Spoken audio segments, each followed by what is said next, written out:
Hello everyone and welcome again to my channel. Today we have the 2018 governor elections up across the United States, and here we have the map of the current governorship with 33 Republicans and 16 Democrats and 1 independent in the state of Alaska. Republicans are holding now a strong majority, and they also hold on to the most popular governors up across the United States. We can see that the most popular governor currently is Charlie Baker from Massachusetts.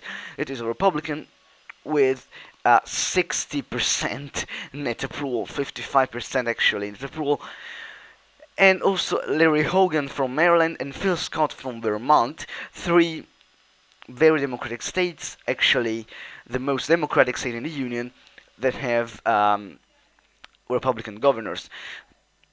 In the least popular governor, we have some Democrats, such as the Connecticut Governor Dan Malloy, the Gino Raimondo, Governor of Rhode Island, and David Ige from Hawaii.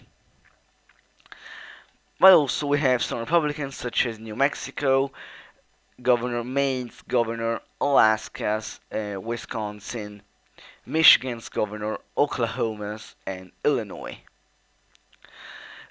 So today we'll be filling this map using this approval polls from this governorships. So first we have some states that are for the Republicans: the state of Alabama, the state of Arkansas, the state of Texas, the state of Vermont, Phil Scott, the state of New Hampshire, Chris Sununu, the state of Massachusetts for Charlie Baker, and the state of Maryland for Larry Hogan. So there's four Democratic states that have currently safe Republican governorships. Another safe Republican governorships are the states of South Carolina, the state of Wyoming for obvious reasons, and also the state of South Dakota, which I don't think will flip from the Republican column. In the state of Colorado, we have a very popular governor, Johnny Hickenlooper, and that's why I think the state is likely into the Democratic column. In the state of Arizona, we have an unpopular Republican governor, and I think the state is only leaning in the Republican column because of Arizona Republican identity, and also because of Donald Trump low approval around 0 in the state of Arizona. So that's why I think that the Republicans, if they win, will win by a narrow margin. In the state of California, I see the Democrats winning by a narrow margin due to the low approval rating of the current governor. And in the state of Oregon, I see Kate Brown winning re-election likely due to the Democratic identity in the state of Oregon. In the state of New Mexico, I see the state narrowly flipping to the Democratic side because of incumbent Governor Susana Martinez that results very unpopular by these approval polls. In the state of Alaska, I see the Republicans winning only by a narrow margin because of Alaska's strong Republican identity and of low approval rating of the current governor. This is actually an independent.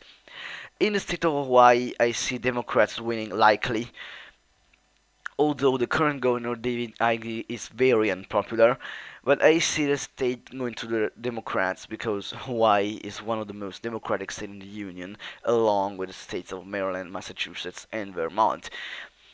But we'll talk about them already. In the state of Rhode Island, I see Democrats winning only barely because of Gino Raimondo low approval rating and also strong Democratic identity in the state of Rhode Island. And I see also Democrats winning narrowly in the state of Connecticut. In the state of New York, I see Andrew Cuomo likely being elected for a new term, and also in the state of Pennsylvania, the incumbent governor Tom Walz, which is pretty popular, winning a state that Donald Trump won in 2016. In the state of Wisconsin, I see the Democrats actually flipping the state from the Republican side due to very low approval of the current governor, and I see they're also winning in the state of Michigan by a narrow margin. In the state of Illinois, the same thing, a very democratic state going only narrowly to the Democrats due to an incumbent Republican that is very unpopular. While in the state of Iowa, I see Kim Reynolds likely winning the gubernatorial race here because of her approval that is around +7, and Donald Trump's approval now it is pretty low, and so I see her going to win likely the state. In the state of Kansas, I see also a likely Republican victory because of the strong Republican identity, and in the state of Oklahoma. Here we have incumbent governors, a Republican incumbent governors, Mary Fallin. It is very unpopular, but I don't see the state of Oklahoma going to a Democrat in the immediate future. In the state of Minnesota, I see the Democrats winning likely the governorships here because of an incumbent popular governor. And in the state of Nebraska, actually, the governor's race is pretty safe for the Republicans, a very Republican state actually. In the state of Idaho, I also see the Republicans winning safely the governorships here, while in the state of Nevada, I see a very close race between the Democrats and the Republicans. Because in Nevada we have a very unpopular senator, governor from the Republican side, and a low Trump approval, so I think this state will go narrowly to the Democrats yet again.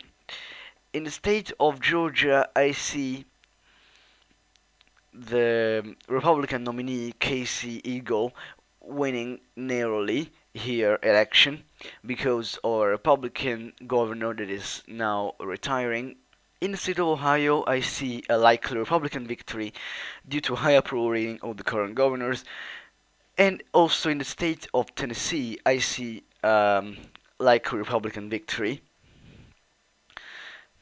Then we have the state of Maine, which has a very unpopular Republican governor, and so I think this will go narrowly to the Democratic Party. And the final state we have Florida, which I leave as a toss-up because I think will be the most hardly contested swing state in this gubernatorial election and also in the Senate election. I have already uploaded a video many weeks ago talking about the Senate election between the current governors that is not seeking re-election in the 2018 gubernatorial and is now running for the senatorial seat against the incumbent Senator Bill Nelson. So that's why I think the state of Florida is actually a toss-up in this gubernatorial election. So in the final map we have 27 Republicans, 22 Democrats, and 1 toss-up state. And we can see that on the governors in 2019 we have this map filled in with much more blue than the current governors. And as always, thank you guys for watching this video. Comment below if you agree or disagree with this gubernatorial prediction for the 2018 gubernatorial election.